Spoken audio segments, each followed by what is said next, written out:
nating materialis. Kinuha na nga ni Kamali yung iba kahit pipilay-pilay. Tinutulungan tayo. Tandaan lang at alam, masunod sa kamay pati. Tandaan. Ay siyempre, pagbulusok din eh. Ako na lang ako magbuhat. Tulungan mo lang si Lola mo dyan mamaya sa baba. Pag-iwalay mo lang yung mahaba at saka may kli ano.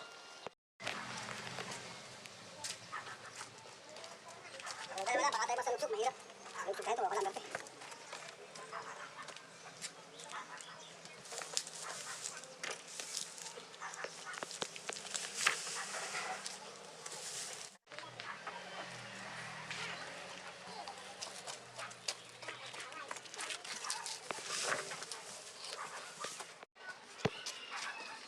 Sipag ni Utoy, tulungan tayo.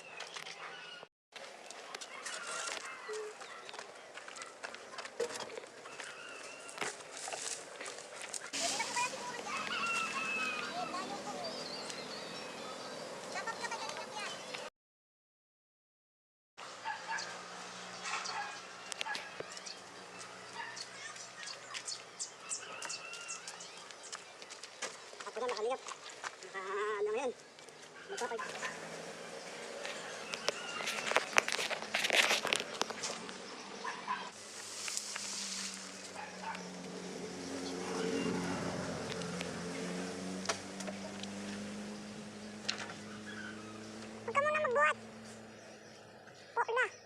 Pagpalang araw sa inyo lahat. Happy Sunday po sa inyo lahat. Ayan, nandito tayo sa lugar ng gagawa natin ng bahay. Bahay ni Kamalu. Hindi natin nagawa kahapon kasi nagpalit tayo ng bearing. Karoon diferensya siguro dahil sa sobrang bigat ng mga material sa ating kinagay. Dahil mga kaibigan, mga kalingap, ito yung unang araw natin gagawin. Yung bahay ni Kamalu. Araw po ngayon na linggo. 7:30 ng umaga. Dito tayo sa Morong Rizal. Samahan niyo ako sa aking paggagawa, mga kaibigan. Morning! Tayo may dalang Dong Steve. Para hindi tayo masyadong mainitan. Kaya 7:30 pa lang tirik na yung araw. Ayan, tirik na. Muna natin ang paggagawa, mga kaibigan.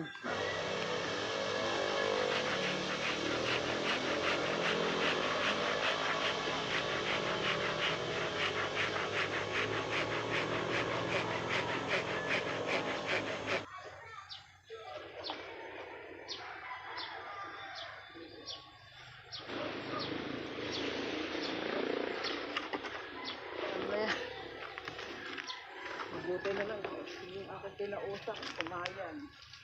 Makapagpausap siya. At kahit kapon habol lang, hindi ayaw pa eh.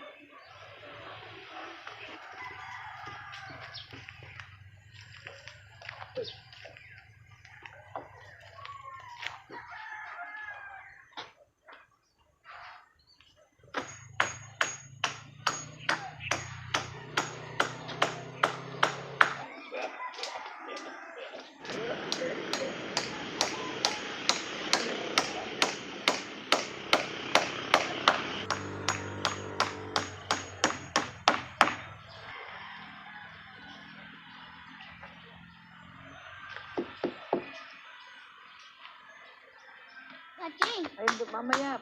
Ayun, bigyan. Marunong, alam mo anong gagawin. Dumilagay yung kusinyo. Makalulong kasi tayo nila. Wala tayong mga katulong, mga kaibigan, kalingap. Ayan. Ito technique. Tuligin siya ka. Squala natin. Hanggang.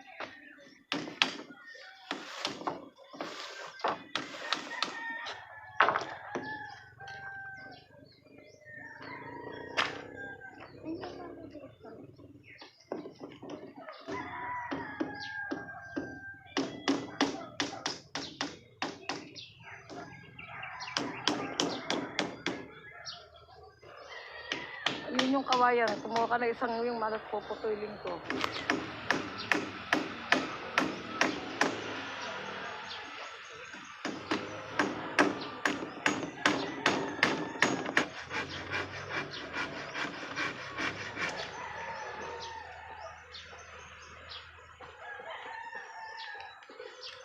Kaya naman sa beta na yan. Pag-almal sa kakain ka na bis.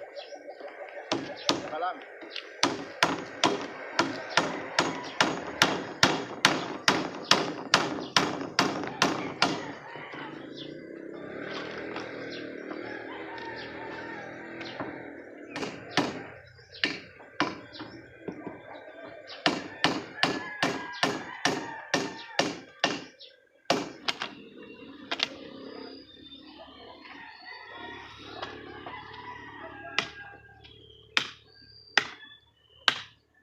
Wala. Siya paano? Ito na pero. Tako na lang.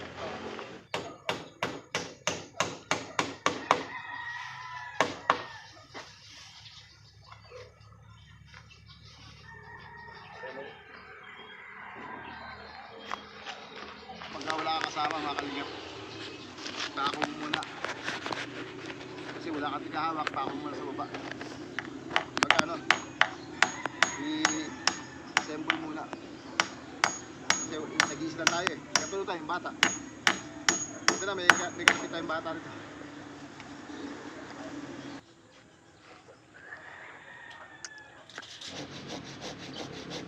Matigas ba yung kutsilyo yan? Matigas? Opo. Ha? Matigas.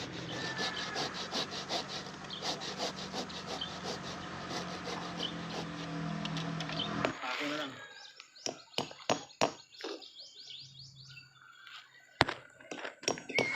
Wala tayong height. Ito, screwdriver. Ayan. Ayan, tanggalan natin. Yun po yun o. Yun yung tawag na MacDiver technique. Ano yung MacDiver?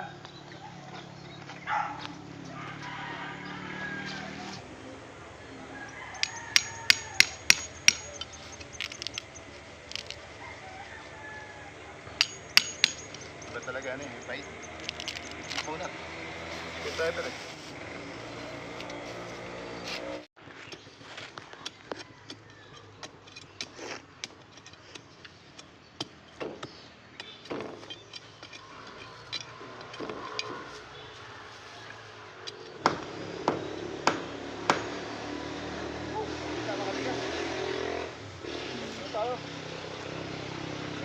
Magbalit muna tayo lalo. Protection. May dito tayo, lahat tayo itim. Ay, magbalit muna tayo. 10 o'clock na.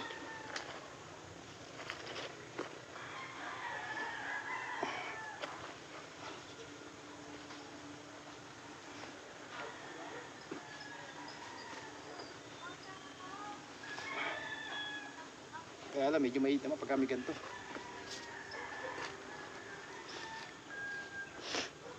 Kaya mga kalingap, di nyo na ako makikilala.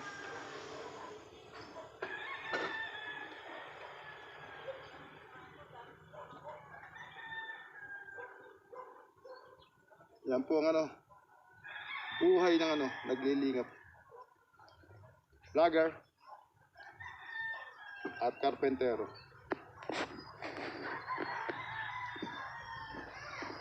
Yan, para ano, hindi tuloy ang mangitim.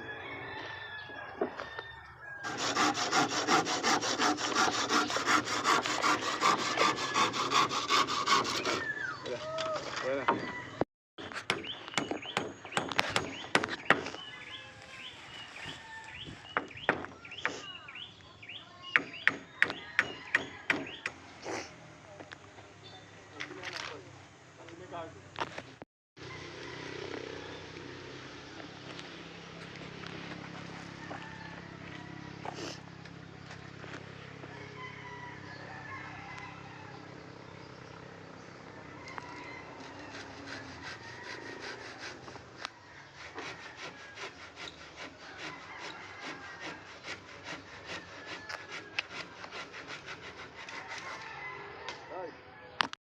Kalinga Edward, baka nasa gilid ka, hindi ka natatakot. Huwag tayo mahulog. Baka ka po kayo mahulog. Ito ba? Marunong mga kaibigan. Mga kalingap. Okay na. Sige na tayo. Kain tayo mga kalingap. 11:30. Nagmutom ako. Ulam natin ha. Yung mga gulay na hiniwa-hiwa. Yung nabibili sa palengke. Iba nilalagay sa ano? Nilalagay sa sopas. Yun yung ating ano, ating luto kanina yun.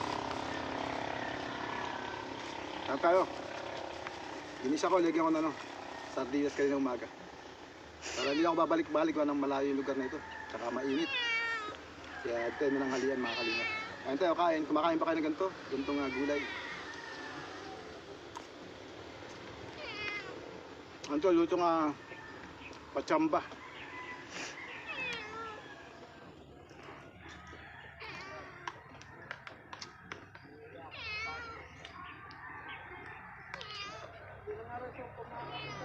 Tama nyo.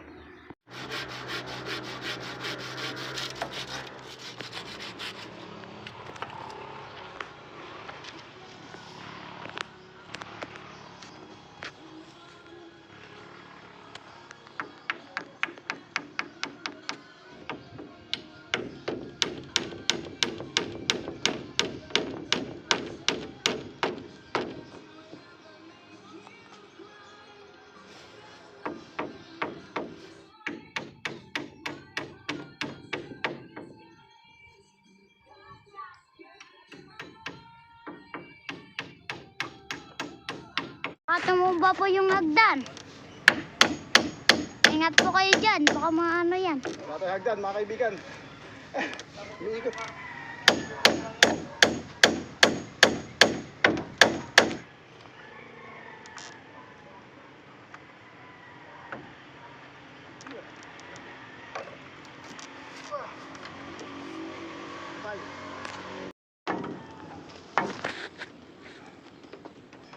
Kamba, bali. Sumasayaw. Ingat po kayo. Baka mapunta kayo dito sa banda sa may kuryente.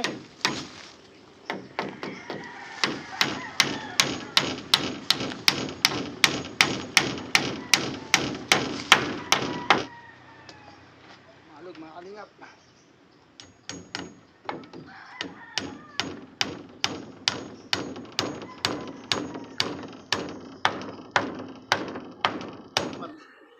Anak boy siya ano. Alala. Baka po mabali yan. Sa susunod, konti na lang. Susunod, lalagyan na ito ng buong.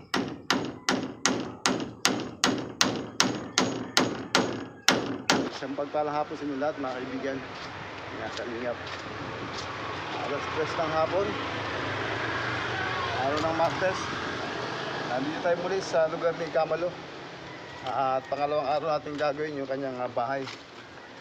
Kasi kanina mainit at saka isa pa galing kami ng Daraitan kahapon. Pagdating sa bahay, lahat yung aking tricycle. Kaya kabukasan kanina natin nagawa. Kaya ngayon lang tayo nagpahapon tayo. Kasi pagka alas 3 dito, madilim na. Dito kasi kahit alas 8 ng umaga, mainit ang araw. Kaya ito yung hapon na tayo gagawin mga kaibigan, mga kalingap. Ayan, nandito na tayo sa lugar ng ating gagawan. Pangalawang araw na paggawa ni Kalingap Edward sa bahay ni Camalo. Ayan, mga kaibigan. Ayan yung ating ginawa noong araw ng linggo. Isang araw lang natin ginawa yan, linggo. Yun na yung ating tapos. Alam ako post na magagawa ko yung araw na to. Matatapos ko ba o hindi? Asa tingin nyo?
isa pa. Meron tayong batang katulong. Mag-ilan taon ka na, boy? 10 po. 10 ka na ba? Opo. Hindi ito 10 ah. Okay na, okay. Thank you. Ipo. Kalingap, baka mahulog po kayo. Mataas yan. Dahan-dahan po kayo.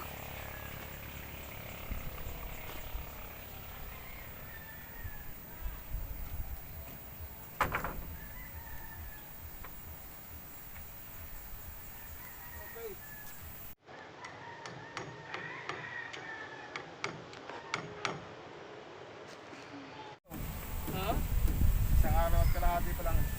Bilis mo nga eh. Kung sa kayo, magtatapos sa maghapon ito, ay tumapos to. Parang pang 2 araw lang. Kasi isang beses lang isang araw eh. Isang araw, kalahati, tapos ngayon. Hindi na kalahati pa, 3 oras lang naman. Tapos ngayon, 3 oras din lang. Eh, 8 oras, wala pa. Tapos nung hindi na kalahati, ang lalabas na parang yung 2 araw. Binalikan ko ito, susunod na araw bukas. Kalahati, yun pa lang yun. Ay mo, bong ito. Doon kami niya. Wala. Okay.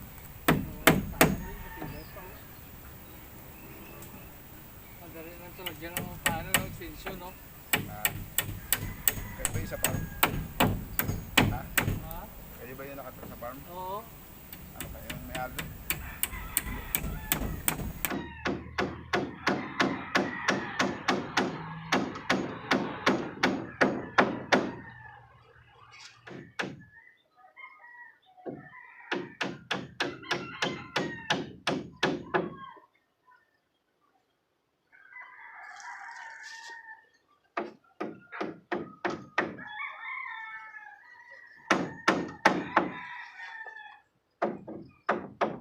Tayo mga kaibigan, mga kalingap. Sana mayari ko ito.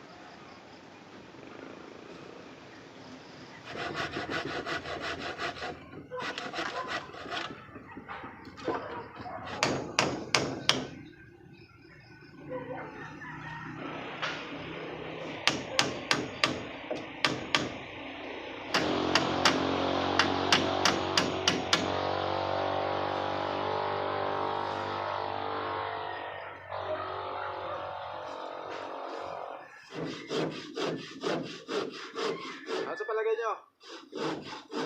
Malalagyan ba ni Kalingap ito na Tingling? Medyo di ba? Medyo madilim-dilim na. Paraan. Para makagawa ng bahay ni Kamalo kasi nakita ko meron po siya mga yero. Kaya ito po. Dahil sabi sa akin ni Manambi, brother, ikaw na bahala. Sino karapat dapat? Kaya sa kanya ko binigay dahil yung tagal natin pinapanawagan. Pero hindi po talaga pagpagawa ng bahay. Pampa-repair lang dapat po ito. Pero nakita ko nga dahil tayo po gumagawa ng bahay at tinatanungan natin ng presyo. Nakita ko makakabuo ko ng materialis kaya lang wala pong flooring, wala pong mga butong. Kasi nakita ko na po marami siyang year dyan. Kami nais po sa inyo magpapot ng pagmamahal. Ayan. Kaya po ito, siguro po mga ng simento sa flooring. Saka po yung hard block. Siguro okay na po yun.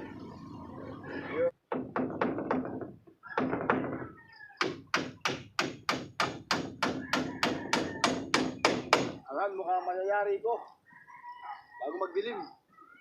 Kasi yung alas 6:30 medyo, mayroon pang konting liwanag. Yan, di ba nakatapos sa isa? Bukuhan natin plywood. Tuloy natin. Para maiba naman sa inyong paningin. Tapos alisin natin. Lalagyan natin ng mga ganito. Dumidikit na ba?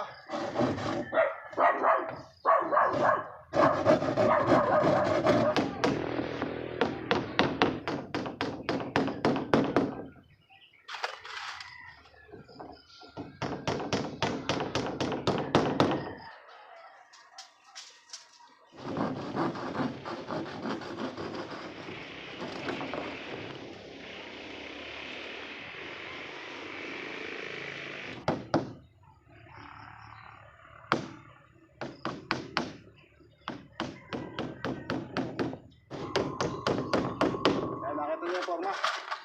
Ito ka kambinta.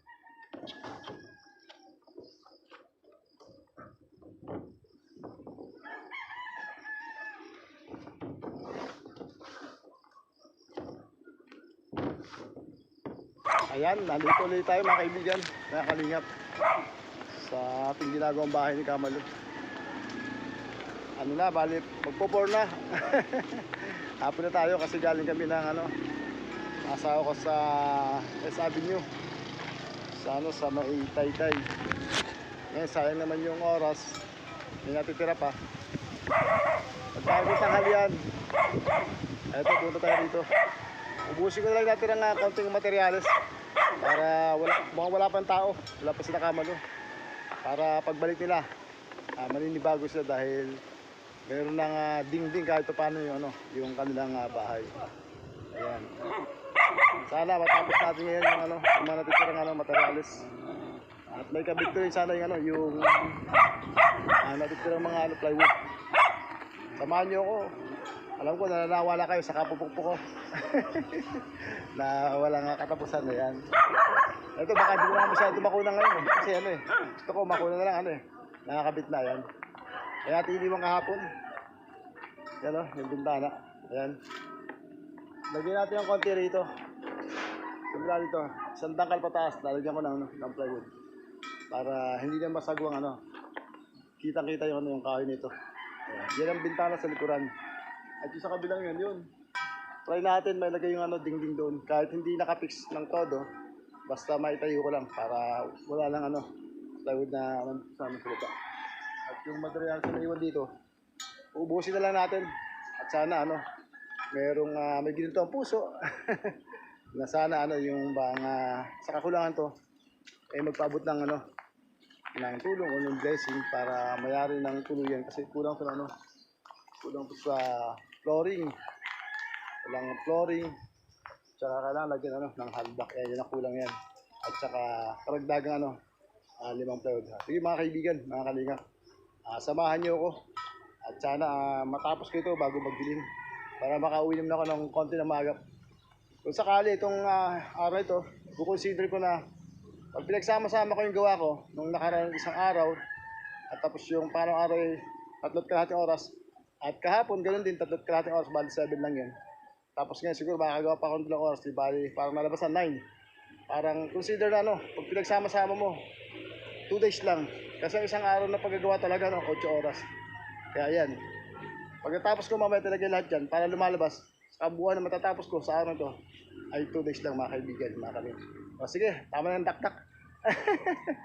Diyan muna kayo at panoorin nyo ulit ako sa aking paggagawa ng bahay nito.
Ayan, nagkaroon ng konting itsura.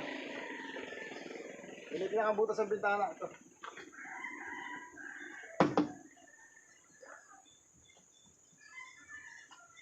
Dito na tayo sa kabilang side nito. Ito yung kapirasong plywood sa bandang ibabaw.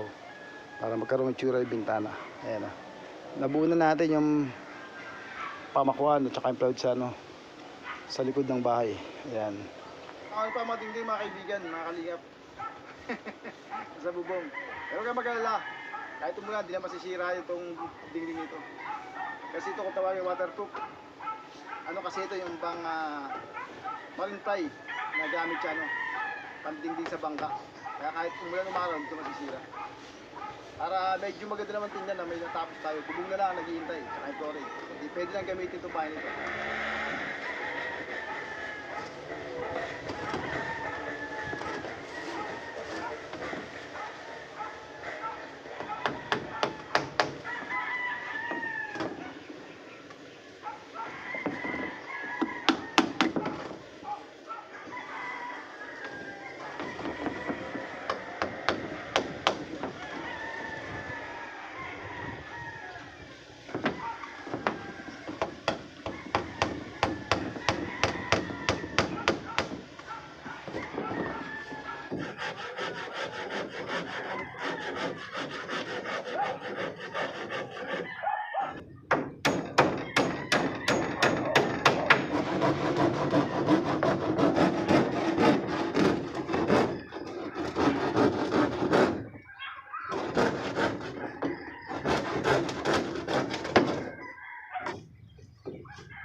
Yan po yung update natin sa araw ito. Araw ng Biyernes. Ayan. Pang-apat na araw ng paggawa ni Kalingap Edward. Pero kung kukumpitin mo, ano lang po siya. 2 days lang talaga. Kasi 2 oras ngayon eh. Tapos yung nakaraan, 3 kalahati. E di bali 9 hours yan, no? Equivalent to 1 lang yan, 1 day.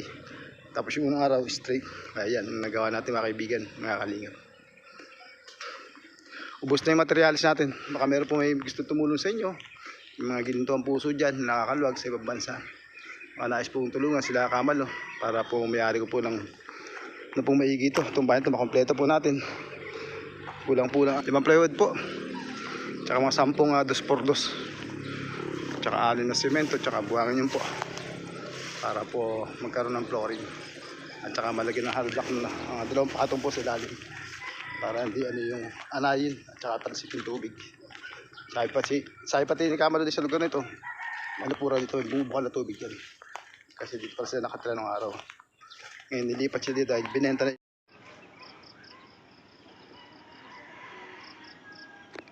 Yan po yung update natin sa araw ito.